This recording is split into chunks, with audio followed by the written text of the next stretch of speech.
सामना, शिवसेना ने ज्ञानवापी को बीजेपी के मिशन 2024 से जोड़ा। शिवसेना ने अपने मुखपत्र सामना के जरिए बीजेपी पर जोरदार हमला बोला है। शिवसेना ने ज्ञानवापी मामले को लेकर बीजेपी पर राजनीतिकरण और अगले लोकसभा चुनाव की तैयारी से जुड़ा है। शिवसेना ने बीजेपी को ध्यान दिलाया है कि वो कुछ दूसरे मुद्दे पर काम करे। पढ़े सामना में आज का संपादक। फिलहाल वाराणसी स्थित ज्ञानवापी मस्जिद का मुद्दा भाजपा ने एजेंडे पर ले लिया है, ऐसा प्रतीत होता है। प्रकरण न्यायालय में चल ही रहा है। मंदिर या मस्जिद, इसका उत्खनन कोर्ट के सर्वे द्वारा किए जाने के बाद मस्जिद परिसर में शिवलिंग मिलने की बात कही गई। इसी दरमियान भाजपा गुट से ऐसा प्रसारित किया जा रहा है कि योगी आदित्यनाथ लखनऊ का नाम लक्ष्मणपुर करने जा रहे हैं। भाजपा के विकास का मॉडल इस तरह से चल रहा है। हनुमान चालीसा, भोगा प्रकरण बहुत ज्यादा नहीं चला। हर बार कोई नई राम कहानी अथवा कृष्ण कथा रची जाती है। इसका मूल रामायण महाभारत से कोई संबंध नहीं होता है, लेकिन लोगों को उकसाते रहना है, ऐसा धंधा चल रहा है। ताजमहल की जमीन के नीचे क्या छिपा है, ये भी खोद कर निकालो, ऐसी मांग इन्हीं में से कुछ लोगों द्वारा करना ये भी मजेदार है। ताजमहल प्रकरण में कोर्ट ने याचिकाकर्ता को फटकार लगाई। उसी समय दिल्ली की जामा मस्जिद पर भी भाजपा के साक्षी महाराज ने दावा ठोक दिया है। दुनिया कहाँ जा रही है और हम क्या कर रहे हैं। कैलाश पर्वत समस्त हिंदुओं की आस्था का केंद्र है। कैलाश पर्वत पर भगवान शिव जी विराजमान है। उस कैलाश पर्वत पर चीन ने कब्जा जमा रखा है और भक्त लोग शिव जी को ताजमहल के नीचे ढूंढ रहे हैं।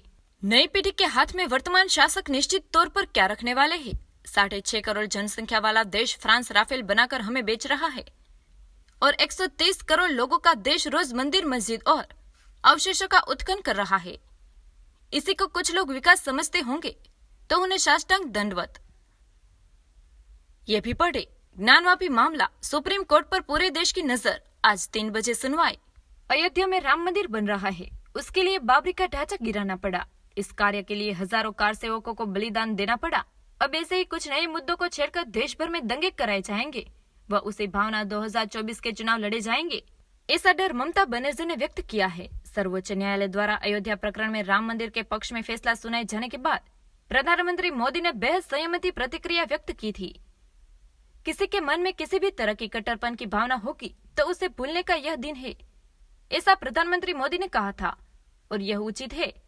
उसी समय सरसंघ चालक को ज्ञानवापी मस्जिद का मथुरा स्थित ईदगाह के बारे में पूछा गया था। उस पर सरसंघ चालक ने भी संतुलित भूमिका व्यक्त की। उन्होंने कहा, ऐतिहासिक पार्श्वभूमि का विचार करते हुए संघ एक संस्था के रूप में अयोध्या आंदोलन से जुड़ा था।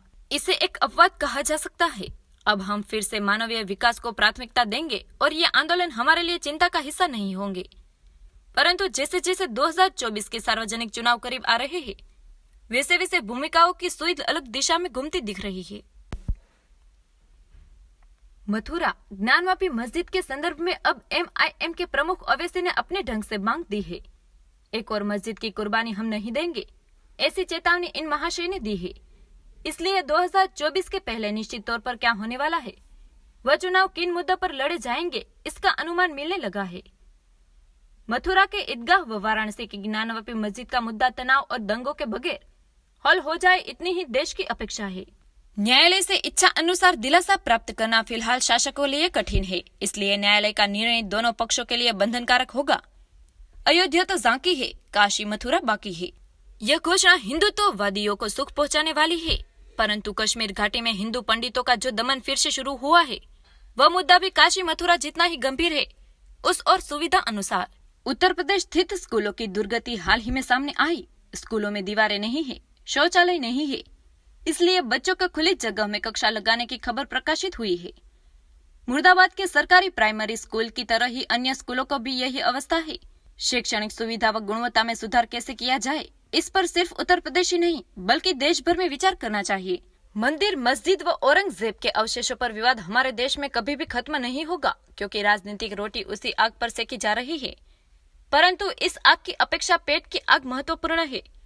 उस आग का दावानल भड़कने पर क्या होता है, उसका ज्वलंत उदाहरण पड़ोसी श्रीलंका में नजर आता है। महंगाई, भूख, आर्थिक अराजकता से निर्माण हुई समस्याओं पर धार्मिक मुद्दे विजय पा नहीं सके, इसलिए मंदिर मस्जिद का दावानल भड़काते समय सभी को समय बरतना चाहिए।